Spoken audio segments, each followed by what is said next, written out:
యెషయా గ్రంథము 28వ అధ్యాయము. త్రాగుబోతులగు ఎఫ్రాయిమీయుల అతిశయ కిరీటమునకు శ్రమ, వాడిపోవుచున్న పుష్పము వంటి వారి సుందర భూషణమునకు శ్రమ, ద్రాక్షారసము వలన కూలిపోయిన వారి ఫలవంతమైన లోయ తలమీదనున్న కిరీటమునకు శ్రమ. ఆలకించుడి, బల పరాక్రమములు గలవాడొకడు ప్రభువుకు ఉన్నాడు.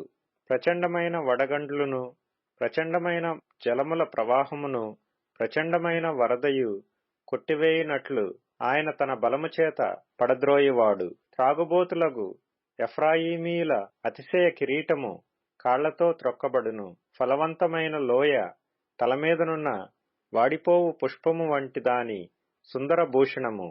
వసంతకాలము రాకమునుపు పండిన మొదటి అంజూరపు పండువలే అగును. దాని కనుగొనువాడు దాని చూడగానే అది వాని చేతిలో పడిన వెంటనే అది మ్రింగివేయబడును.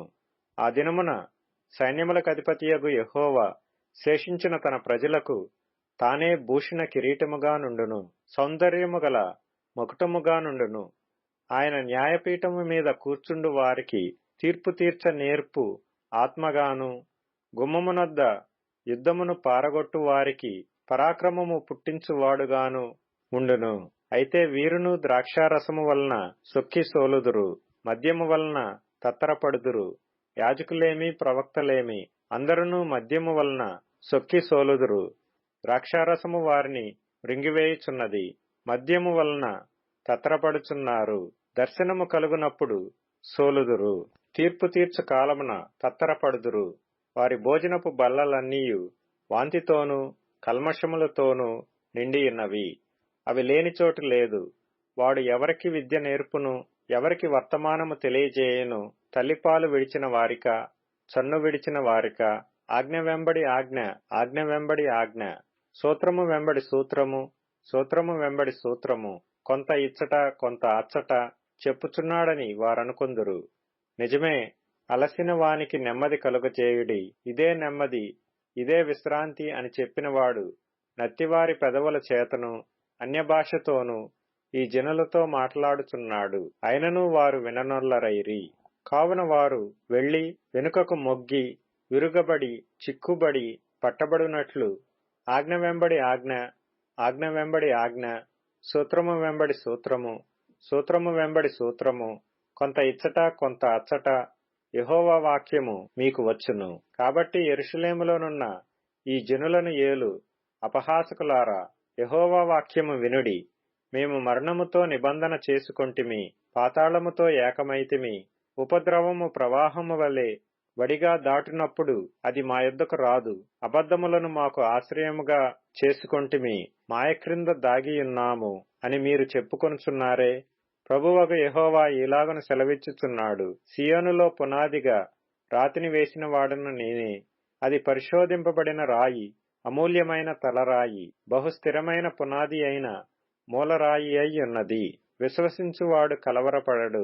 నేను న్యాయము కొలనూలుగాను, నీతి మట్టపు గుండుగాను పెట్టెదను. వడగండ్లు మీ మాయాశరణ్యమును కొట్టివేయును. దాగియున్న చోటు నీళ్లచేత కొట్టుకొని పోవును. మరణముతో మీరు చేసుకొనిన నిబంధన కొట్టివేయబడును. పాతాళముతో మీరు చేసుకొనిన ఒడంబడిక నిలువదు. ప్రవాహము వలె ఉపద్రవము మీ మీదుగా దాటునప్పుడు మీరు దాని చేత త్రొక్కబడిన వారగుదురు. వచ్చునప్పుడెల్లను అది మిమ్మును ఈడ్చుకొని పోవును. ప్రతి ఉదయము, ప్రతి పగలు, ప్రతి రాత్రి అది వచ్చును. ఇట్టి ప్రకటన గ్రహించుట వలన మహాభయము పుట్టును. పండుకొనుటకు మంచము పొడుగు చాలదు, కప్పుకొనుటకు దుప్పటి వెడల్పు చాలదు. నిజముగా తన కార్యమును, తన ఆశ్చర్యమైన కార్యమును చేయుటకు, అపూర్వమైన తన కార్యము నొనరించుటకు ఆయన పెరాజీము అను కొండ మీద లేచినట్లు యెహోవా లేచును. గిబియోను లోయలో ఆయన రేగినట్లు రేగును. మీ బంధకములు మరి బిగింపబడకుండునట్లు పరిహాసకులై ఉండకుడి. భూమి అంతటా నాశనము ఖండితముగా నియమింపబడెను. ప్రభువును సైన్యములకధిపతియునగు యెహోవా వలన నేను దాని సమాచారము వింటిని. చెవియొగ్గి నా మాట వినుడి, ఆలకించి నేను పలుకునది వినుడి. దున్నువాడు విత్తుటకు నిత్యము తన పొలము దున్నునా, అతడు దుక్కి పెల్లలు నిత్యము బద్దల గొట్టున అతడు నేల సదును చేసిన తరువాత నల్ల జీలకర్ర చల్లును, తెల్ల జీలకర్ర చల్లును. గోధుమలు వరుసగా విత్తును, ఎవలను తానేర్పరిచిన చేనిలో చల్లును. దాని అంచున మిరప మొలకలు వేయును గదా. వాని దేవుడే తగిన క్రమము వానికి నేర్పియున్నాడు. ఆయన వానికి ఆ పని బోధించుచున్నాడు. సేద్యగాడు నల్ల జీలకర్ర పదునుగల యంత్రము చేత నూర్చడు. బండి చక్రములను జీలకర్ర మీద నడిపింపడు గాని కర్రచేత నల్ల జీలకర్రను, చువ్వచేత జీలకర్రను దుళ్ళగొట్టును గదా. మనుష్యులు గోధుమలు గాలింపగా దాని నలుచుదురా. సేద్యగాడును ఎల్లప్పుడూ దాని నూర్చుచుండడు. ఎల్లప్పుడూ అతడు బండి చక్రమును గుర్రములను దాని మీద నడిపించుచుండడు. దాని నలుపుడు గదా. జనులు సైన్యములకధిపతియగు యెహోవా చేత దాన్ని నేర్చుకొందురు. ఆశ్చర్యమైన ఆలోచన శక్తియు అధిక బుద్ధియు అనుగ్రహించువాడు ఆయనే.